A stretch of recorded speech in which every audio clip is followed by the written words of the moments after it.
ఈరోజు JSW TV, జై స్వరాజ్య, gold TV exclusive కవరేజ్గా దక్షిణాది అయోధ్యగా పేరుగాంచిన భద్రాచలంలో ఉన్నాము. రాముల వారి సన్నిధిలో ఉన్నాము.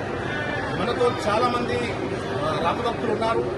అయోధ్య అంత దూరం వెళ్ళలేని వాళ్ళు చాలా మంది, వేల సంఖ్యలో భక్తులు దక్షిణాది అయోధ్య భద్రాచలానికి రావడం జరిగింది. జై శ్రీరామ్, జై శ్రీరామ్, జై శ్రీరామ్, జై శ్రీరామ్, జై శ్రీరామ్, జై శ్రీరామ్. నా పేరు హారిక. మేము హైదరాబాద్ నుంచి వచ్చాము. మా తాతగారు ఊరు పాల్వంచ. మేము చిన్నప్పుడు ఇక్కడే ఉండి భద్రాచలం వస్తూ ఉండేవారము. ఇక్కడ రామ కళ్యాణం చూస్తూ పెరిగాము. ఇలాంటి వైభవం చూడడం అనేది మా అదృష్టం.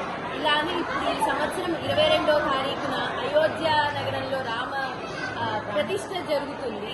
అదంతా జరగడం అనేది మన అదృష్టం. కాబట్టి ఈ కార్యక్రమాన్ని సద్వినియోగం చేసుకుని అందరూ మనసా వాచా కర్మన మంచిగా చేసుకోవాలని మనస్ఫూర్తిగా ప్రార్థిస్తున్నాను.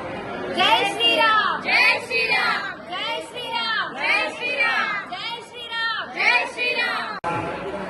పేరు దుబ్బాక రవీందర్ రెడ్డి, నల్గొండ జిల్లా విద్యాల నుండి వచ్చాము. ఇక్కడ రామునికి ఏ రోజైతే మొక్కుంటామో ఆ మొక్కు తప్పకుండా తీరుతుంది. అందుకోసం సంక్రాంతి పండుగ వేళ ఆ రాముల వారే మమ్మల్ని ఈ గుడికి పిలుచుకోవడం జరిగింది.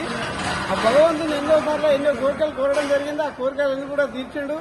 అదేవిధంగా మన రామభక్తులు కూడా జై శ్రీరామ్ అనే పదం ఎప్పుడైతే అంటారో పలుకుతారో అది అయోధ్య వరకు చేరుతుంది. మన రాముడు మన తెలంగాణలో ఇక్కడ ఉండి వెళ్లిపోవడం మన తెలంగాణ ప్రజలకు ఎంతో ఆనందకరమైన విషయం ఇది. కాబట్టి ప్రతి ఒక్క భక్తుడు 22వ తారీఖు నాడు తప్పకుండా జై శ్రీరామ్, జై శ్రీరామ్ అనే పదాలు 101 సార్లు పలికినట్లయితే ఆ శ్రీరామచంద్రుడికి అక్కడ వినిపిస్తుంది. ఇక్కడ ఈ శ్రీరామచంద్రుడు రాత్రి నేను పాల్వంచకు రావడం జరిగింది. అనుకోకుండా ఆ భగవంతుడి సన్నిధి చేరుకోవాలని కోరిక కలగడం వల్ల ఇక్కడికి వచ్చిన నా కోరిక కూడా ఒకటి ఉన్నది. వచ్చే సంవత్సరం వరకు తీరుతాడు. ఆ భగవంతుడి సన్నిధానానికి వచ్చి 10,000 రూపాయల విరాళం ప్రకటించడానికి కూడా సిద్ధంగా ఉన్నాను.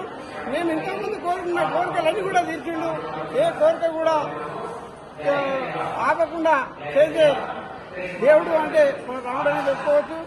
రామభక్తి అందరికీ ఉంటుంది, కానీ రావడానికి టైం లేక రేపు వెళ్దాంలే, ఎల్లుండి వెళ్దాంలే అనుకుంటారు. కానీ అలా వాయిదాలు వేయకుండా ప్రతి ఒక్కరు కూడా శ్రీరామచంద్రుని దర్శించుకొని అయోధ్యకు వెళ్ళలేని వాళ్ళు కూడా ఇక్కడ భద్రాచలం వచ్చి రాముని దర్శించుకోవాలని చెప్పి అందరూ కోరుతున్నాను.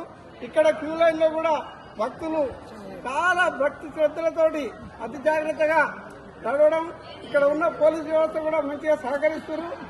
ఈ దేవాలయంలో ఉన్న పంతులు కూడా చాలా మంచిగా చూసుకుంటారు.